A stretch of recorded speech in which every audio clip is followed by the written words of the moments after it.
I want a movie to unfold in front of my eyes. I want it to be so clear that I am supposed to be with this person till death do us part, that it's just so clear.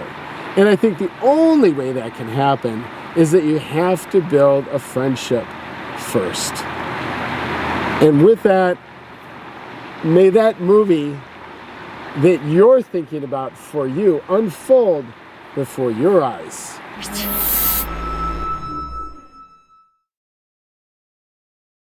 Welcome to the Eric Bear channel. So today I want to talk to you again. We're talking about relationships, and what I want to do is talk to you about what do you do when your relationship has gone cold.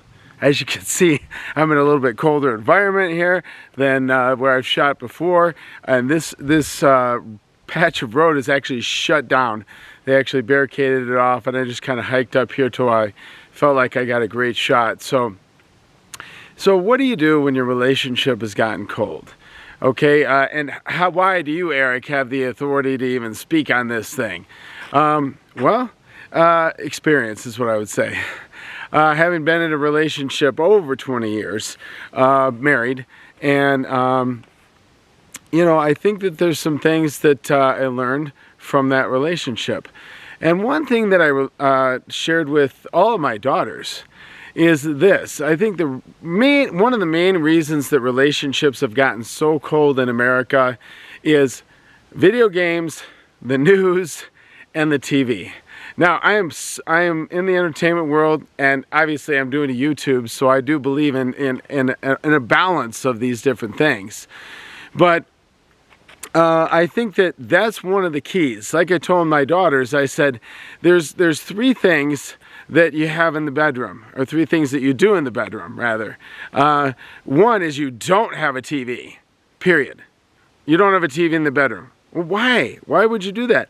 Because you can watch TV, and then when you're getting ready for bed, you're chit-chatting, you're chit-chatting about the day, you're chit-chatting about different things, and then it's all about you guys.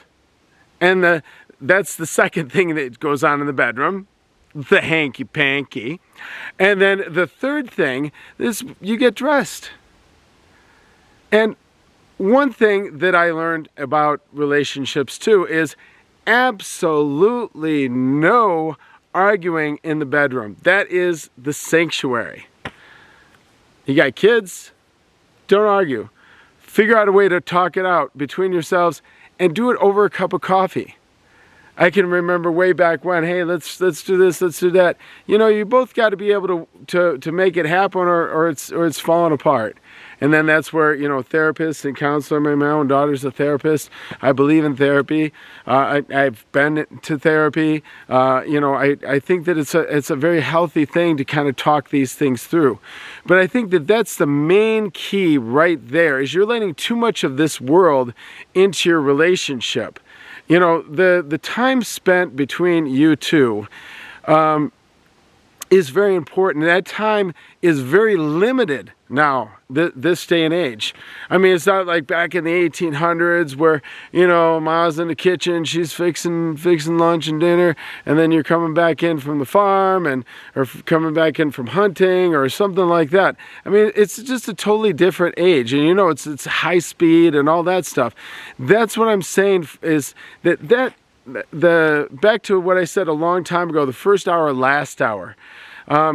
You need to have time for yourself, but then when you have another person with you, you need to make sure there's time for them. So your first hour, last hour to yourself is going to be limited a little bit more than there. I think that there's got to be that time that you spend. I put a story in my movie, and it's about this couple when they first get married, and in the story in my movie, they didn't kind of have this physical connection right when they got home, which I think is very important. A little smoochy, a little pat on the bottom, stuff like that. Little, what they used to say, what happens in the kitchen goes to the bedroom. It's very true. And so I can remember my parents now as an example. My dad would come in and they would always, you know, huggy, smoochy. He had his briefcase. He was an executive for this company and for human resource, he was a human resources guy, and he helped out a lot of blue collar workers just with everything. He said no employee should suffer a bad experience. Kept the unions out. Why? Because the unions didn't need to be there because he took care of everything. But moving on to that story, they would hug and they would kiss. He'd pat her on the bottom, and all his kids would get in there when we were really little and squeeze in between their legs, and they would squash us and stuff like that. And it was a really cool family reunion. Dad's home. And, you know, so much today, whether it's mom's out working and dad's, it should still be that union that happens. And that smoochy, smoochy, kissy, kissy, and all that stuff, and a pat on the bottom. And, you know, that's so much fun. And that's cool for the kids to see, too, is that, hey, they're getting along and all that stuff. And if you don't have kids, that's the thing that can lead to kids. So, in case you don't know how to do that. And so, and then after that, you know, my dad would kind of decompress from the day. He'd go upstairs and usually he was doing some sit-ups or push-ups or something like that. And then he'd gather his kids around, and during the wintertime in Michigan, we were either playing ping pong or something like that. Or, you know, if it was a nice day out, we'd go out and play kickball and that type of thing. And then we'd come back in. So, and then we'd all have dinner together. This is another thing, that if your relationship's gone cold, it's because, you know, that dinner hour, as they call it, or used to call it, is the time where you need to really buckle down and just look at each other in the eye, talk about different things, dreams, goals, ambitions, everything else, and just get reconnected. Because, you know, this world can really separate us away. But that's another way that we can keep that union together, whether it's just you two or whether it's two and then, you know, kids and things like that.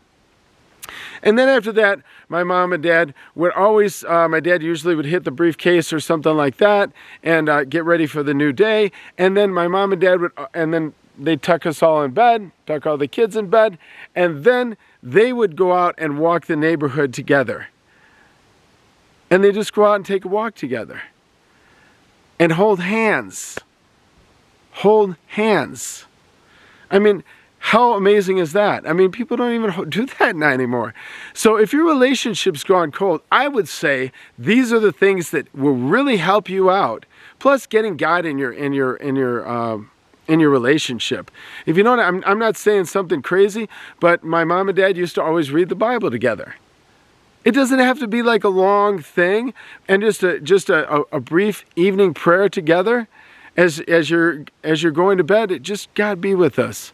Bring us closer together. Help us remember what caused us to fall in love. These are the things that are really going to propel you in your relationship. And I hope that you'll put them to pass. Again, that TV, I'm all for entertainment, but just in review, there's 3 things that you do in the bedroom. You know the one, the other one's getting dressed, and then there's no TV. That way the conversation keeps going. And then, how are you greeting each other? You got to keep that spark alive. You got to go out and, you know, kind of go out and hang out once in a while. Do some teenage things. I don't know, break the law. Break the law by having a romantic moment in an area that you normally wouldn't have that romantic moment. There you go. That's gonna keep the ice and the snow off that relationship. Again, I'm Eric Bear. This is my channel, and thank you for watching. Thank you for subscribing, and God bless you and your relationship.